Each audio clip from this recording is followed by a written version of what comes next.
Hi everybody and welcome, and today we're going to be looking at a hand which I played recently on PokerStars on the 25-50 level, so the micro stakes, limit Omaha 8. I'm Iggy Pop 77, top left hand corner, and the themes we're going to look at in today's hand is firstly the importance of counterfeit protection, and secondly the difficulties of playing big pots out of position.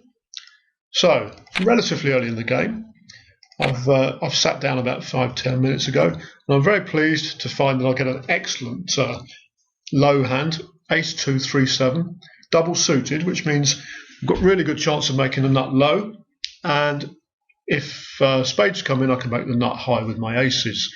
So a hand that I'm prepared to play for any amount of money pre-flop. Now, we've talked before about whether to limp or raise first in. I choose to limp here. The reasons are I'd like a multi-way pot, because if I hit low, I want as many people in as possible. And if I hit the nut flush, again, I don't mind many opponents. So I like to limp here. It must be said, though, that if you're going to limp first in, you need to be able to disguise your hands. So I tend to limp in the first couple of positions, and I tend to raise in later positions. Another reason for this is that in Omaha high-low, there isn't that much difference between the starting hands in percentage terms. It's not like Hold'em, where one hand can be a huge favourite. So position, I think, is increasingly important, and you want to play your bigger plots in position. So I limp, I get another caller, and then, to my pleasure, the small blind raises. I'm pretty reluctant to raise ever from the small blind for reasons I've just given, unless I have an exceptionally good hand. It would have to be a two-way hand, because, again, you're going to be playing the whole pot out of position. So we put him at the moment on perhaps aces or ace 2 as a minimum. Big blind calls, and now I take the opportunity to do a cheeky little re-raise, because my hand just plays great in the multi-way pot, and I've got position on the two blinds, and I want to make player 1 pay to see the flop. And even better, player 3 now caps, so we're definitely now putting him, I think, on aces or ace 2 minimum. Blinds call. I call. 4 of us see the flop, $4 in there. Now, what a fantastic flop for me here. I've flopped a nut low with my ace 2. Crucially, I've also got 7 high straight, so that's great. And crucially, I've got protection, counterfeit protection. And if an ace or a 2 fall on the turn or the river, I still have the nuts, because I've got my ace, my 2, and my 3 give me counterfeit protection. And bearing in mind that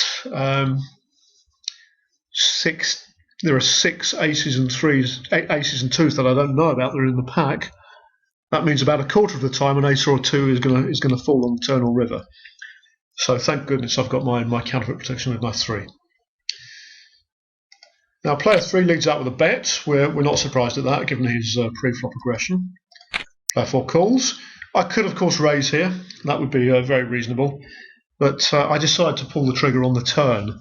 Also worth noting that I don't really want to see a club on the turn. And I don't really want to see the board paired. And at this stage, even if I raised, I probably can't make a flush draw fold. So I'm prepared to save my raise for the turn and just disguise my hand for the moment. Player 1 folds anyway, and the turn is a king of hearts. That's a great hand for me, absolutely great card for me, because I continue to have the nut low, got my counterfeit protection, and I've got the 7 high straight, and the club draw, and didn't come in, the ball didn't pair. So after a bet, a call, it's time to pull the trigger and raise. And how do you like that, guys? How do you like that? Well, now there's a surprise. Player 3 re-raises. I did not see that coming. He's really saying he likes his hand, and I think at this stage, for him to do that, we have to narrow his hand down to an ace 2 hand. At best, perhaps he's got something similar to me. But I'm assuming I'm probably 3/4 him here. And what's player 4 going to do? He calls. Fantastic. So we're thinking, well, could he be on a draw, perhaps? I don't know. Club draw. But I'm definitely capping here. And this is now looking damn good. And on the river, okay, the board does pair. That's a shame, But given the way our opponents have played, I'm not convinced either of them is looking like they've got a full house. Again, as we said, we're thinking player 3 is probably some sort of ace-2 hand. He leaves out with a bet. Player 4 folds finally. Okay, so we assume he was on a club draw. And again, we're going to pull the trigger. I think it's very likely we're three-quartering him here, and I'm prepared to take the chance. He calls, and we turn the cards over. Player 3 indeed had ace-2 for the low.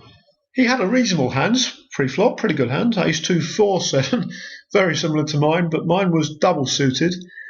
And critically, I had the ace-2-3 rundown. So if an ace or a 2 had come on the river, then player 3 would have lost the lot to me.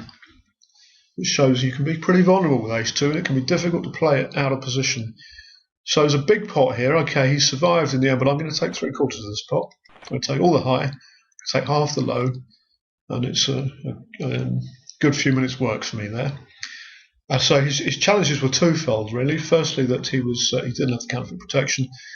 Secondly, he was playing the whole hand out of position, and he was always second guessing.